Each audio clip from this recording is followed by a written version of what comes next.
नाम किसका? प्रभु का पावन प्यारा नाम, मालिक का प्यारा नाम। विश्व विख्यात परम संत बाबा जय गुरुदेव जी महाराज के श्री चरणों में कोटि कोटि नमन प्रणाम करते हुए मथुरा मंदिर में उपस्थित पूज्य हुजूर महाराज जी के श्री चरणों में कोटि कोटि नमन प्रणाम करते हुए मथुरा मंदिर में उपस्थित दादा गुरु महाराज के श्री चरणों में कोटि कोटि नमन प्रणाम करते हुए अथवा जय गुरुदेव धर्म प्रचारक संस्था मथुरा के एकमात्र उत्तराधिकारी पूज्य महाराज जी के श्री चरणों में कोटि कोटि नमन प्रणाम करते हुए बमोरी ग्राम के यहाँ पर जितने भी धर्म प्रेमी भाई बहन आए, आप सभी को लखनऊ संगत की तरफ से हमारा हाथ जोड़कर सादर जय गुरुदेव।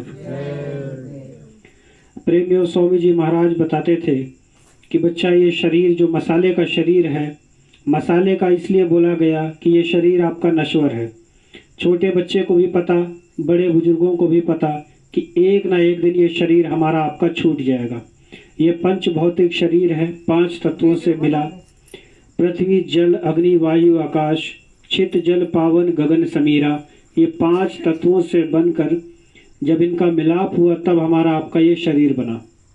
और एक निर्धारित समय लेकर के हम आप सब यहाँ आए और अपना अपना पाठ यहाँ पे हम लोग कर रहे, अपने बीवी बच्चों को पाल रहे, नौकरी चाकरी कर रहे, खेती किसानी कर रहे, जिसको जो काम ऊपर से मिला यहाँ नीचे आकर के मिला, कर्म भूमि अपनी है। अब आप अपने अपने बच्चों को पालने के लिए कुछ ना कुछ कर्म तो इंसान करता ही है, लेकिन उसका अलग हमको एक चीज़ ये भी ध्यान में रखना चाहिए कि आगे चल के हमें अपने इस शरीर को जब छूटना है तो आध्यात्मिक कर्म भूमि के लिए भी हमें कुछ ना कुछ करना पड़ेगा। तो आध्यात्म से जुड़ने के लिए आपको साधु संत महात्माओं की शरण में जाना पड़ेगा। सत्संग के वचनों को आपको करना पड़ेगा, सुनना पड़ेगा, सुनाना पड़ेगा, क्योंकि बिन सत्संग विवेक ना होई। जब तक सत्संग में बैठोगे नहीं तो आपका ये ज्ञान की जो चक्री है वो खुलेगी नहीं। स्वामी जी महाराज बताते थे कि जब इस संसार में कुछ नहीं था, ना पेड़ पौधे, ना जमीन या आसमान, जब इस संसार में कुछ नहीं था, तब एक अनी अनामा अजि सच्चिदानंद प्रभु धामा, एक अनामी महाप्रभु थे। उनकी मौज से एक आवाज़ उन्होंने निकाली। जिस तरह मेरी ये आवाज़ आपके कानों तक जा रही इस माइक के द्वारा, उसी तरह एक आवाज़ उन्होंने निकाली और वो आवाज़ जहाँ तक गई रचना होती चली गई। 3 लोक की रचना हुई। पहला लोक अगम लोक, दूसरा अलख लोक और तीसरा सतलोक। अगम लोक में अगम पुरुष को बैठाया, अलख लोक में अलख पुरुष को बैठाया और सतलोक में सतपुरुष भगवान को बैठा दिया। जब ये रचना हुई तब सतयुग का समय था। सतयुग योगी सब विज्ञानी करी हरि ध्यान तरे सो प्राणी। तो सतयुग के समय सबके आँख कान खुले हुए थे, सबको आने का रास्ता मालूम था। वापस जब समय उनका पूरा होता तो वापस जैसे जाना है, कैसे जाना है, वो विधि भी उनको मालूम थी। काल भगवान को ये, क्योंकि सतपुरुष भगवान के 16 बच्चे थे और सबसे छोटे पुत्र 16वें नंबर पे, जिन्हें हम आप लोग भगवान कहते, अल्लाह कहते, उनके अलग अलग नाम हैं, वो सतपुरुष भगवान के सबसे छोटे पुत्र थे। तो उन्होंने यहाँ पे कर्मों का एक विधान बना दिया। दोनों आँखों के मध्य भाग में, इस जगह जहाँ पे देवी लोग बिंदी लगाती और पुरुष भाई टीका लगाते, यहाँ एक पतला महीन पर्दा दोनों आँखों के मध्य भाग में कर दिया गया। और ये कर्मों से आपके जैसे कर्म हैं, उस पर्दे को जब भी कोई आप अगर आके साफ करेगा तो वो केवल संत महात्मा ही होते, जो दया करके सत्संग वचनों को सुना करके आपके पिछले जो कर्म हैं उनको काट के हटा करके तब आपकी ये तीसरी आँख, जिसे हम आप शिव नेत्र कहते, आप सब ने देखा होगा शंकर भगवान की तीसरी आँख ये खुली हुई है। तो स्वामी जी महाराज बताते थे कि बच्चा, ऐसा नहीं कि वो तीसरी आँख केवल उन्हें ही मिली। हम आप जितने भी जीवित प्राणी हैं, चाहे वो बच्चा हो, चाहे वो महिला हो, चाहे वो पुरुष हो, चाहे वो बुजुर्ग हो, सभी के पास ये शिव नेत्र है। बस उसको खोलने की आवश्यकता है और वो खुलेगी तब जब आप आध्यात्मिक ज्ञान पूरी तरीके से प्राप्त कर लोगे। दो तरीके की योग्य है, एक है अंतर्मुखी और दूसरा है बहिर्मुखी। अंतर्मुखी क्या होता है, आप इसको समझिए। अंतर में जब आप खुद के अंदर जा करके ईश्वर को ढूंढोगे, ईश्वर को प्राप्त करोगे, उसे कहते हैं अंतर्मुखी। इसको बोलते हैं ज्ञान योग, क्योंकि जब आपको ज्ञान होगा तब आप अंतर में जाओगे और उस ईश्वर को प्राप्त करोगे, उसको खोजोगे। दूसरा है बहिर्मुखी। बहिर्मुखी मतलब जब इंसान संसार के बाहर जा करके उस ईश्वर को ढूंढता है। बड़े बड़े तीर्थ, बड़े बड़े ये कंकड़ों और पत्थरों और मंदिर में आप ढूंढते हो उस ईश्वर को। पहला था अंतर्मुखी, जिसमें आपको ज्ञान योग करना था, और बहिर्मुखी में कर्म का योग होता है। तो ये आपका कर्म योग कहलाता है, जिसमें इंसान बाहर जा करके ईश्वर को ढूंढता, लेकिन बाहर से कभी किसी को ईश्वर नहीं मिला। हंस हंस कंठ न पाया, जिन पाया तिन रोए। जिन्होंने भी उस मालिक को प्राप्त किया, अंतर में जा करके ही प्राप्त किया। चाहे वो मीरा हो, चाहे कोई भी हो, सबने एक नाम जप करके अपने अंदर में जा करके उस मालिक को प्राप्त किया। वो परमात्मा एक बहुत बड़ा समुद्र है, और हमारी आपकी ये जीवात्मा जो इस शरीर के अंदर कैद है, वो एक छोटी सी बूंद है। और ये मानव तन आपको हमको इसीलिए मिला कि हम अपनी इस जीवात्मा का कल्याण कर लें। इस बार तो हम आ गए इस जन्म लेकर के, लेकिन नाम रूपी जो हम लोगों को ये अमूलक दौलत स्वामी जी महाराज से मिली, इसका भजन करके, नाम जाप करके इस शरीर से निकल जाएं और वापस कभी दोबारा किसी माँ की गर्भ में रह करके दोबारा इस संसार में ना आए। इसलिए हमें आपको ये स्वामी जी महाराज ने ये रास्ता बताया। जितने लोग यहाँ पे बैठे, आप लोग अगर नामदानी हो तो आप इस चीज़ को जानते हो। और अगर इस गांव का कोई अड़ोस पड़ोस का जो अभी तक मथुरा दरबार नहीं गया, जो अभी तक इस विधि को नहीं प्राप्त कर पाया, तो अभी ये देखिए 17 मई से लेकर के 21 मई तक स्वामी जी महाराज की पावन पुनीत ये भंडारा होने जा रहा। तो इसमें आप लोग अपनी कोशिश जरूर करिएगा। स्वामी जी महाराज कहते थे कि बच्चा जीते जी अपने एक परिवार में अपने बच्चे को, अगर परिवार में 2-3 बच्चे हैं, एक बच्चे को जरूर इस आश्रम से जोड़ दो। एक बच्चा अगर हमारे आश्रम में आ जाएगा तो तुम्हारी ये पूरा ये परिवार की पीढ़ी ये बनी रहेगी, बरकत होती रहेगी। संत जब इस समाज में आते हैं, संत और बसंत जब आता है तो प्रकृति सुधर जाती है, और जब संत आते तो संस्कृति सुधर जाती। नहीं तो आपके परिवार में काल का प्रवेश होना तय हो जाता है।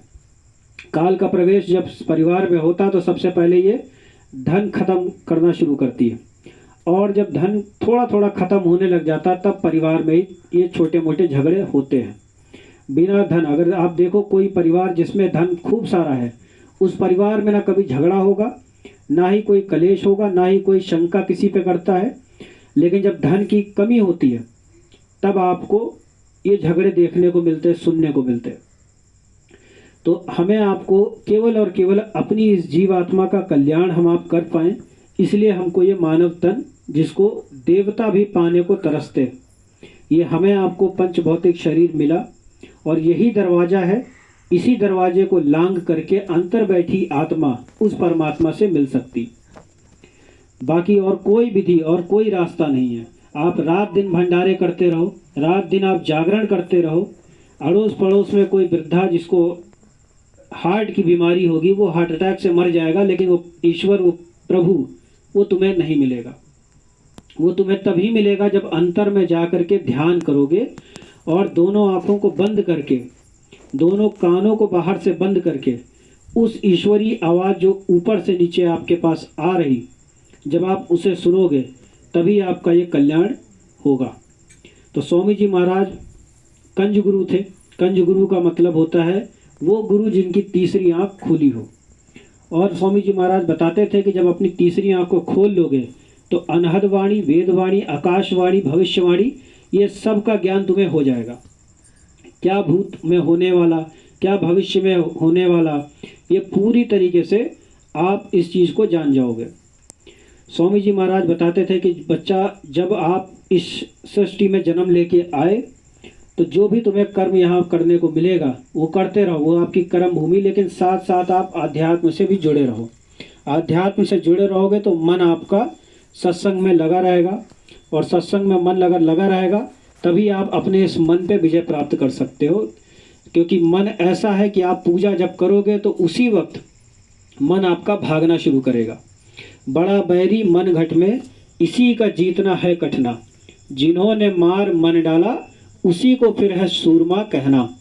तो अपने मन को जब आप वश में कर लोगे तभी आपका ध्यान उस प्रभु प्राप्ति, उस ईश्वरी प्राप्ति में लगा रहेगा, वरना ये ध्यान भटकता रहेगा और माया की छाया में ही लगे रहोगे। न माया सगी न तन सगा, न सगा ये संसार, एक सच्चा सतगुरु जग का वही सृजनहार। ये माया किसी की अभी तक नहीं हुई। आप रात दिन 40 के हो गए, 50 साल के हो गए, 60 साल के हो गए, माया के पीछे लगे रहे और अब आपके पास कोई दूसरा काम करने को नहीं, केवल इंतजार करने का कि किस समय वो बहाना लग गया और ये शरीर हमारा छूट के चला गया और हम जो है धोखे में चले गए। क्योंकि हमने केवल माया ही कमाया, हमने अपनी इस जीव आत्मा के लिए कोई तैयारी करी ही नहीं थी। हम बाजार जाते हैं तो बैग लेके जाते हैं, थैला लेके जाते हैं कि हमको सब्जी क्या क्या लेनी है। ऑफिस जाते हैं तो उसके लिए अलग बैग लेके जाते हैं, पैंट बूशर्ट शर्ट पहन के जाते हो, अलग तैयारी की करते हो। और जब मंदिर जाते हो तो उसके लिए भी आप पूजा की थाली लेके जाते हो, टोकरी लेके जाते हो, चंदन ये टीका लगाने के लिए ये सब लेके जाते हो। लेकिन आपने कभी विचार नहीं किया कि जब हमारा समय पूरा हो रहा होगा और जब हमें ये नीचे का लोक इसको छोड़ के ऊपर जाना है, अब हमको यमराज उठाने आ गए, तो वहाँ जाने के लिए भी हमें कोई तैयारी करनी थी, उसके बारे में हम आप कभी विचार नहीं करते। ना हम आप कभी ये सोचते हैं कि हम यहाँ पे इस नीचे जो हमको भेजा गया तो क्यों भेजा गया। हमें ये शरीर तो मिल गया, नीचे भी हम आ गए, लेकिन हम यहाँ पे केवल अपना परिवार बढ़ाने नहीं आए। माँ के गर्भ से हम आए, बीवी हो गई, पत्नी हो गई, बच्चे हो गए, चाचा मामा ताया हो गया, लेकिन क्या इसी उद्देश्य के लिए हमको ये मनुष्य तन मिला था कि नहीं? ये अब आप जब किसी साधु महात्मा के पास पहुँचोगे तब वो बताएंगे, और वो ही बताएंगे कि नाम जाप करके आप इस सृष्टि से मोक्ष प्राप्त करके जहाँ से आप आए थे, कहे गुरु वह घर चलो जहाँ काल न जा पावे। उस धाम के बारे में गुरु महाराज आपको बताए, हम आप सबको बता चुके हैं कि वहाँ उस धाम में काल नहीं जा सकते। वहाँ पे केवल वही जा सकते जिन्होंने समृद्ध गुरु का संगत किया और उनसे वरदान ले करके वहाँ पहुँचे। या घट भीतर मंदिर मस्जिद, या घट भीतर मंदिर मस्जिद, या ही में गुरु हमारा, और या घट भीतर राम में देखा जब तीसर नैन उगारा। जब बाहर आँखों को बंद किया तो उसी अंतरों को जब हमने बंद किया आँखों को, तो अंतर में जाके हमने मंदिर देखा, मस्जिद देखा। या घट भीतर गुरु हमारा, जिस गुरु को हम आप मान रहे हैं या जिनकी भी आप पूजा कर रहे हो, उनका भी दर्शन आप अंतर में ही करोगे। और या घट भीतर राम देखा जब तीसर नैन उगारा, जिस राम की पूजा मैं रात दिन बाहर से कर रहा था, उस राम को भी मैंने अंदर ही जाके देखा। तो खेल पूरा यही है, आपको ये बाहर आँखों को बंद करके अंतर में ही जा करके उस प्रभु को खोजना है। और कैसे खोजना है, ये आपको मथुरा में जब आप जाओगे तो वहाँ जो आपको सत्संग मिलेगा, अभी तो हम सत्संग नहीं कर रहे, जो मालिक के वचन है हम वही आपको सुना रहे, लेकिन असल सत्संग वही है जो आप मथुरा में जा करके पूज्य महाराज जी के श्री मुख से सुनोगे। वो आपको विधि भी बताएंगे, सत्संग भी बताएंगे। वहाँ मालिक का मंदिर है, बड़ा भव्य मंदिर है, वहाँ दर्शन भी आप लोग करो और अपने अपने इस उद्देश्य को, ये जो आपको तन मिला हुआ, इसका सफल आप बना सकते हो जब आपकी ये जीवात्मा का कल्याण हो जाएगा। और तब तक नहीं कल्याण होगा जब तक यहीं आप घर में बैठे रहोगे और केवल माया के लिए जीते रहोगे।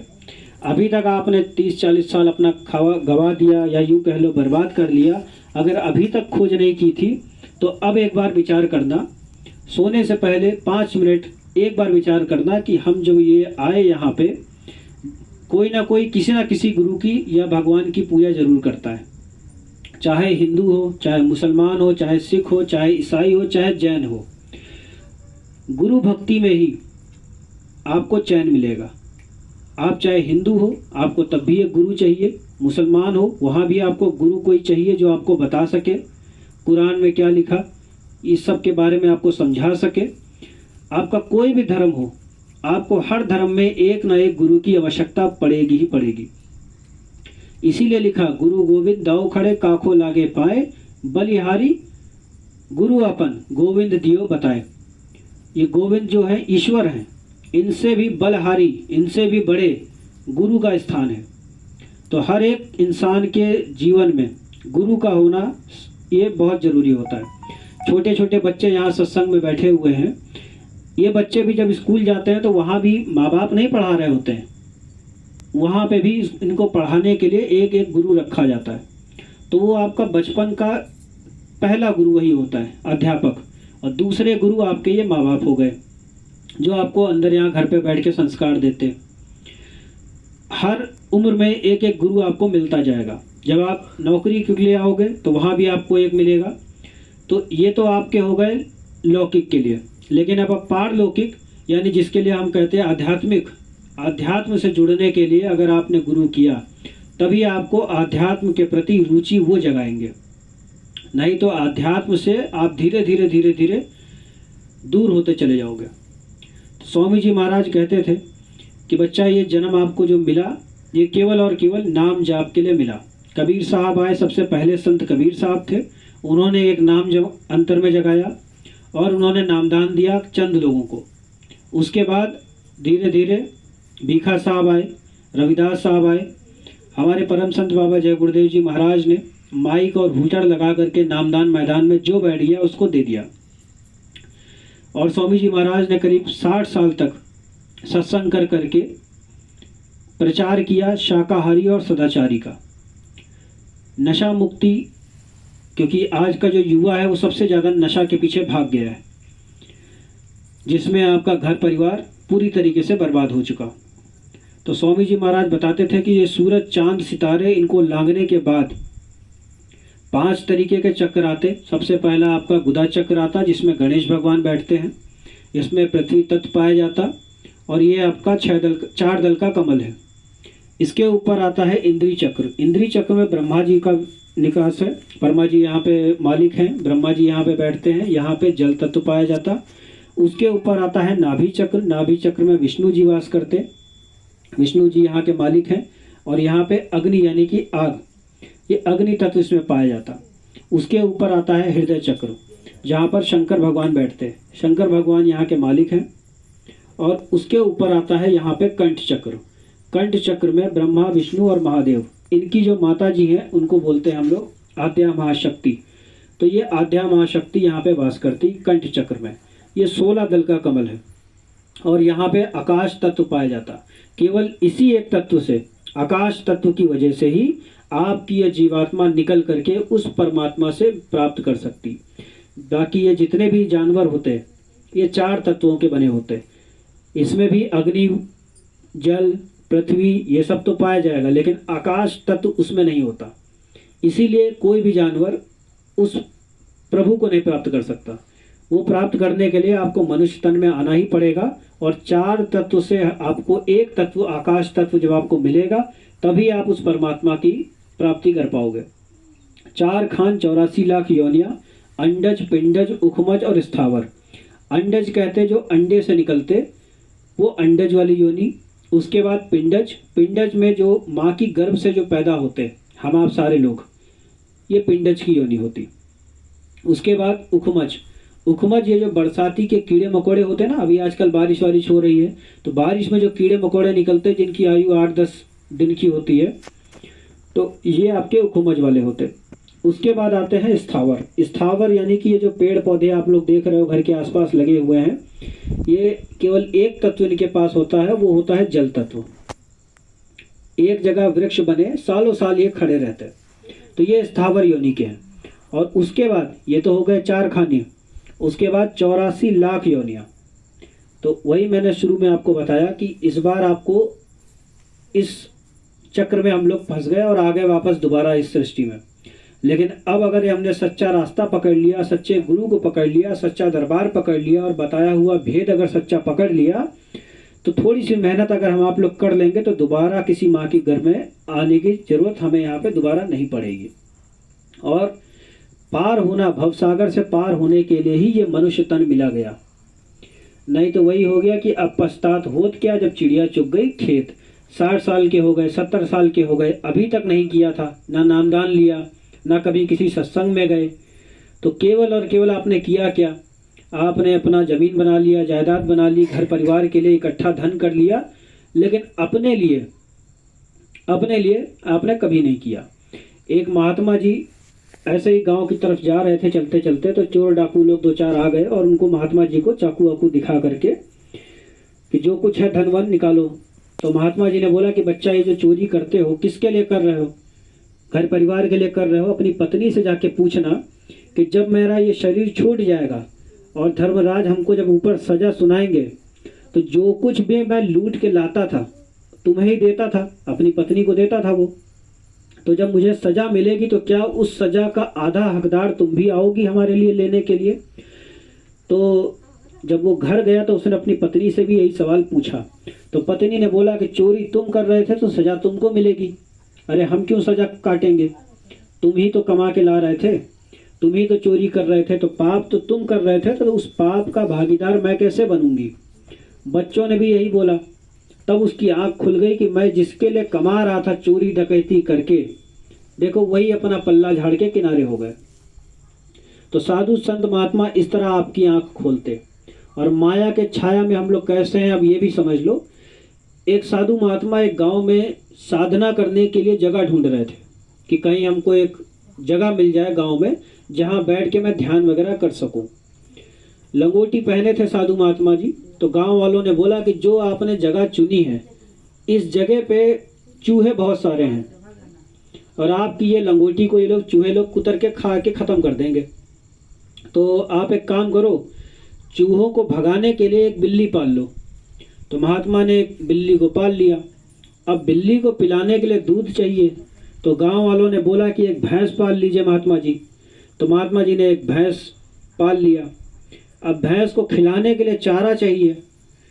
तो गांव वालों ने बोला कि देखिए आप तो भाई महात्मा हो, आप तो ध्यान में ही रहते हो, तो अब इसका चारा वारा तो आपसे होगा नहीं। गांव में एक विधवा रहती है, वो अपनी गाय के चारा वारा डालती है, आप उससे बात कर लो, आपकी गाय को भी वो थोड़ा बहुत चारा वारा दे दिया करेगी। तो महात्मा जी ने विधवा से बात कर ली। विधवा औरत जो अपनी गाय के लिए चारा लेके आती थी थोड़ा इधर भी डालने लग गई। तो गांव वालों ने, कुछ लोगों ने सवाल उठाया कि भाई ये कैसे महात्मा है, ये तो किसी की स्त्री जो विधवा औरत है उसको ये रखते हैं। अब जब कैरेक्टर पे बात आई तो फिर गांव वालों ने बोला कि भाई आप एक काम करो, वो स्त्री तो विधवा है, गांव वाले थोड़ा थोड़ा सवाल उठा रहे हैं, तो आप एक काम करो उससे शादी कर लो। तो महात्मा जी ने सोचा चलो ठीक है भाई हम शादी कर लेते हैं। शादी कर लिया। 1-2 साल बाद बच्चे हो गए। अब बच्चे हो गए तो बच्चों की पढ़ाई के लिए और उनकी रोजी रोटी के लिए अब साधना करके तो पैसा आएगा नहीं। तो महात्मा जी ने सोचा अब तो कुछ करना पड़ेगा। तो ये कहानी शुरू हुई थी एक लंगोट से और ख़त्म हो गई बीवी बच्चों पे आके। तो इस तरह जैसे वो महात्मा जी ने सोचा था कि मैं केवल साधना करके उस प्रभु को प्राप्त करूँगा, लेकिन कहाँ से कहाँ आ गए। उसी तरह हम आप भी जब माँ के गर्भ में 4था महीना ख़त्म होने को आता और 5वां महीना शुरू होने को आता, तब माँ के गर्भ में वो बच्चा यानी कि वो जीवात्मा डाली जाती। और उस वक्त उल्टे जब लटके थे हम आप, तब यही चल रहा था दिमाग में कि हम इस शरीर से जितना जल्दी हो सके निकल जाएं।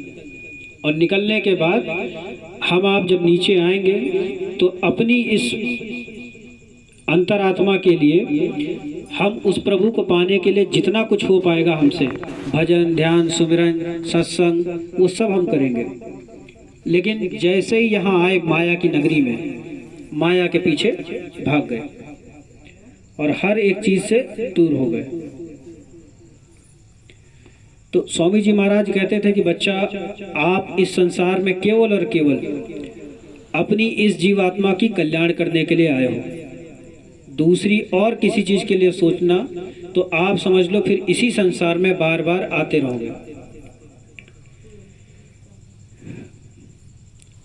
स्वामी जी महाराज कहते थे, बच्चा, पंच भौतिक शरीर 5 तत्वों से मिला हुआ, चित जल पावन गगन समीरा, और ये 5 तत्वों से मिला शरीर आपको 4 तरीके की खोर इसमें टलाड़ दिया गया।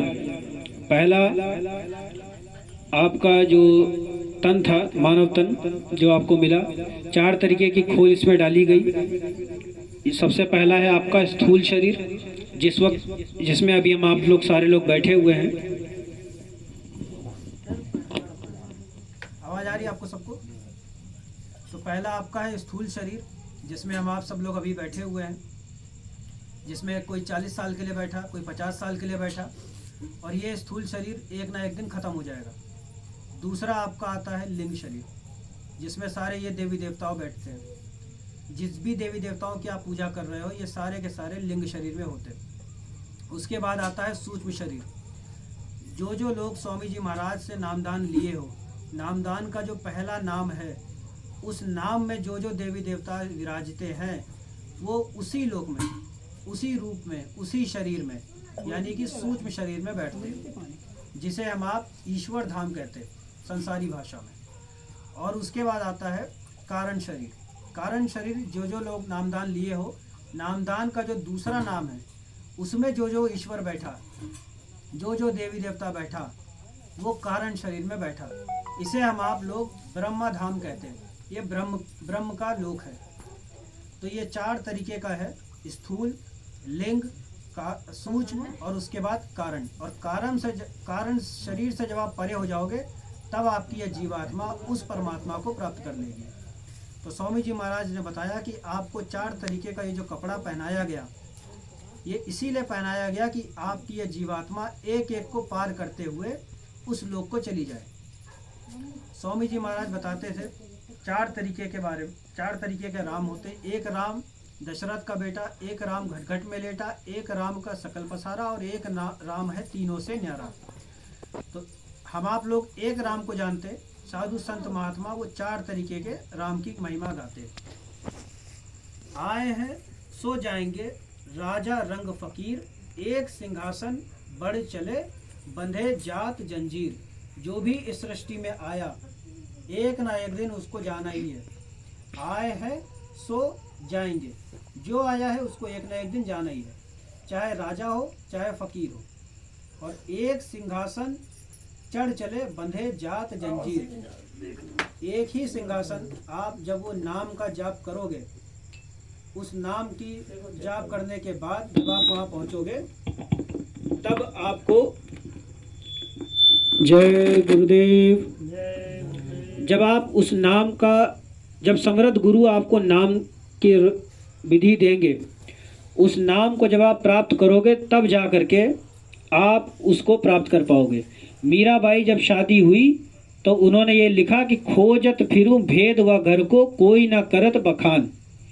अब शादी करके जब वो अपने ससुराल गई, तो वहाँ भी उनको उस धाम को जाना था, उस लोक को जाना था, उस घर को जाना था, जहाँ पे उनकी जीवात्मा को ठंडक मिले। लेकिन बताने वाला कोई गुरु उनको मिल ही नहीं रहा था। रायदास जी उनके गुरु जब उनको मिले, तब उन्होंने अपना जो वो मीराबाई जाति की छत्राणी थी, महारानियों की भी महारानी, तो जब उनको गुरु ने ज्ञान दिया, तब उन्होंने अपना राजभार सब जो है छोड़ दिया। और उसके बाद हंस हंस कंठ न पाइयाँ, जिन पाइयाँ तिन रोई। जिन्होंने भी उस मालिक को प्राप्त किया, नाच गाना गा करके, हंसी खुशी प्राप्त करके, उससे उस मालिक को नहीं प्राप्त किया। जब आप किसी के लिए भी आप अंतर ध्यान कर रहे हो, पहले तो सालों साल लग जाते थे शरीर में। आप फिर देखा होगा अपने साधु महात्मा उल्टे लेटे रहते थे, पेड़ में उल्टा लटके हुए हैं सालों साल, ना भूख लग रही ना प्यास लग रही। क्या चाहिए? केवल उनकी ये जीवात्मा उस प्रभु के दर्शन कर ले, जीते जी। और जीते जी ही आप उस प्रभु को पा सकते हो। अरे जो मुर्दा हो गया, जो मर चुका, वो कैसे उस प्रभु को पा सकता है? हम आप जैसे मोबाइल जो चलाते हो, अगर मोबाइल में बैटरी आपकी अगर ख़त्म हो जाए, आप लाख कोशिश कर लो, एक भी किसी को भी आप फ़ोन नहीं लगा सकते, चाहे जितनी भी कोशिश कर लो। मोबाइल में कितना पैसा पड़ा हो, नेटवर्क भी नहीं रहेगा। अब बैटरी चली गई तो सब बंद हो गया। बस उसी की तरह आपका ये शरीर भी है। अभी हंसता खेलता शरीर आपका ये चल रहा है, भाग दौड़ कर रहे हो। जैसे ही ये आत्मा आपके शरीर से निकल गई तो आपका नाम जो भी हो वो नाम हटा करके बोल दिया जाता है कि भाई उनके यहाँ गमी हो गई, उनके यहाँ मिट्टी हो गई, और पल भर में ही आपका नाम बदल दिया जाता है। आप है से थे हो जाते हो कि बड़े अच्छे इंसान है, और अभी जब वो ख़त्म हो गए तो बड़े अच्छे इंसान थे। पल भर में ये बोली बदल जाती। और उसके बाद फिर वही है कि आगे की जो भी विधि होती है शमशान भूमि पर ले जा कर के रख दिया जाता है।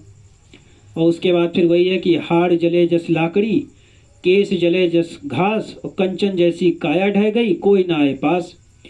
आपकी ये जो मांस हड्डी जितना भी है लकड़ी के माफिक पूरा जलने लग जाती। और उसके बाद आपकी जब समाधि बना दी जाएगी, घर के थोड़ी दूरी पे आपके अपने घर वाले उधर जाएंगे नहीं। अभी तक वो पिताजी थे, माताजी थी, अब एक डर बैठ गया कि भाई वहाँ भूत ऊत है। आपके अपने ही लोग आपकी समाधि के आसपास नहीं भटकेंगे। गांव के लोग उधर से जाएंगे तो चाहे कितने अच्छे इंसान आप रहे होंगे, कोई आपके दर्शन करने थोड़ी आएगा। तो जितना आपने उनके लिए कमाया, जितना आपने उनके लिए किया, वो सारा समझ लीजिए ख़त्म हो जाएगा, मिट्टी हो जाएगी। तो वही स्वामी जी महाराज भी बार बार बताते थे कि बच्चा, जितने संसार के आप कर्म के पीछे भाग रहे हो ये कभी ख़त्म नहीं होने वाले।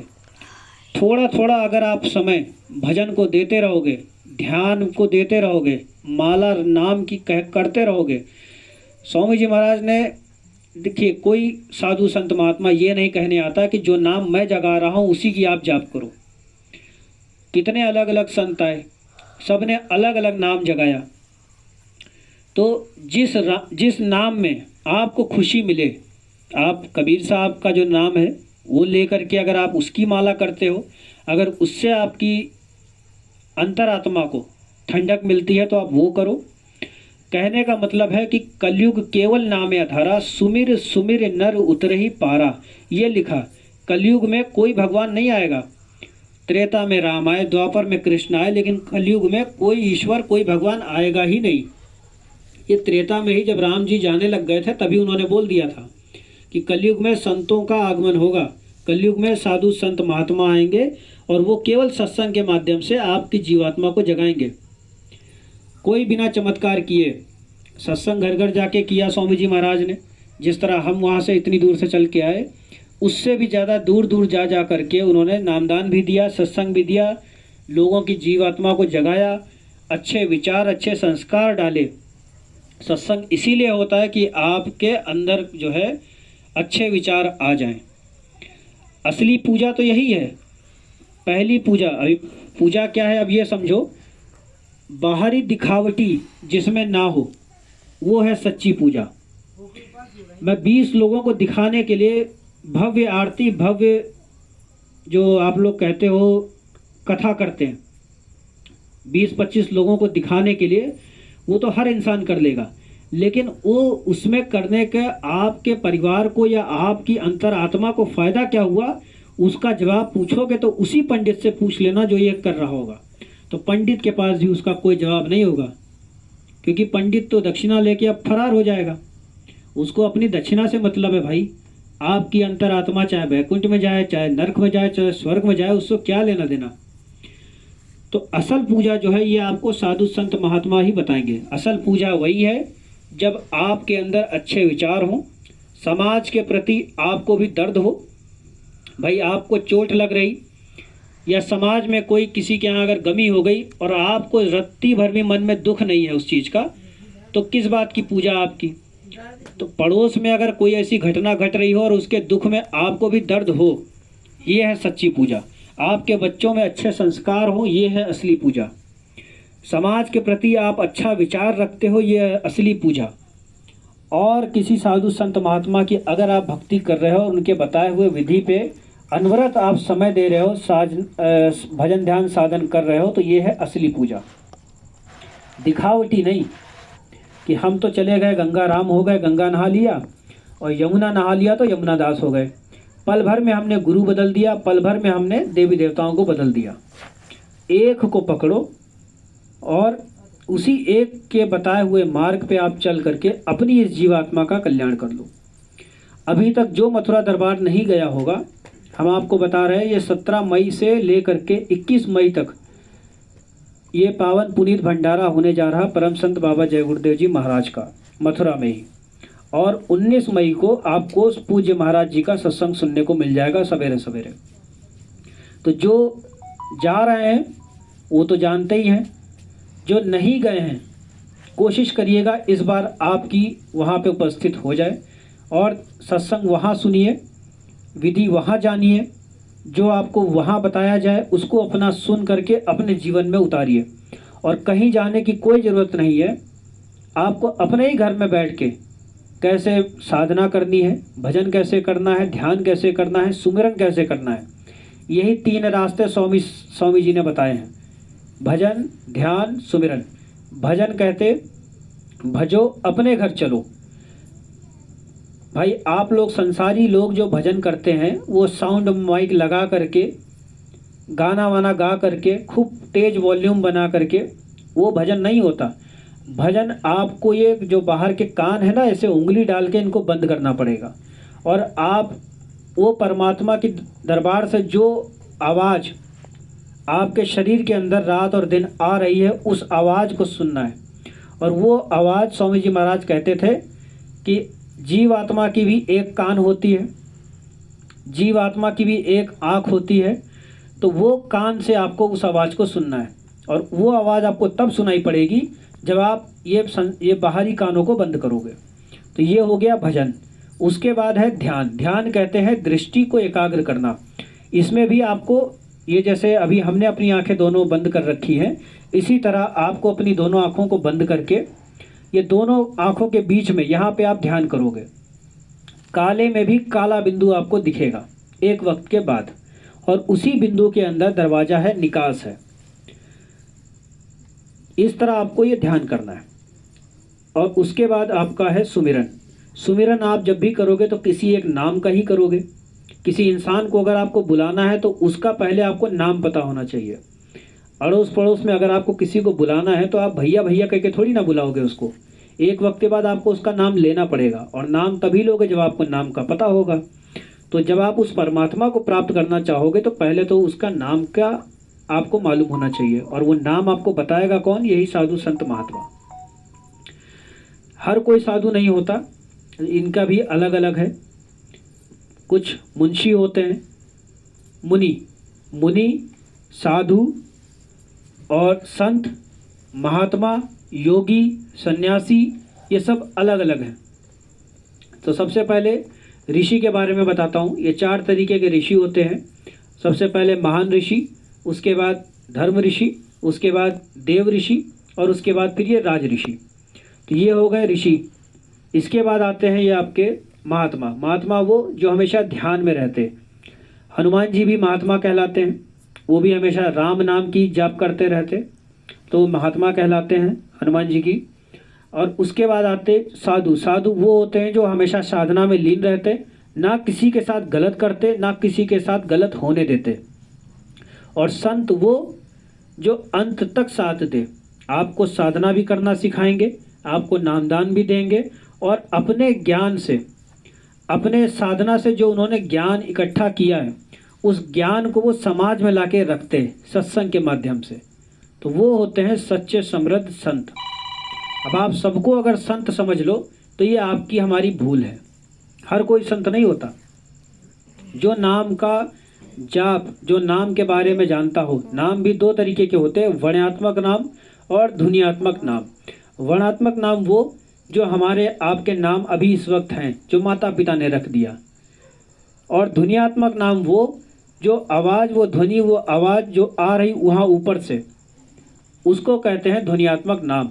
तो इस नाम के बारे में आपको वही गुरु बताएगा जिसके नाम का आप सुमिरन कर रहे हो। तो स्वामी जी महाराज कह रहे थे, बताते हैं कि ये जय गुरुदेव नाम का सुमिरन जब आप करोगे, एक वक्त ऐसा आएगा, आपने अगर मुझे सफ़ेद दाढ़ी में देखा तो मैं सफ़ेद दाढ़ी में आपके सामने आ जाऊंगा।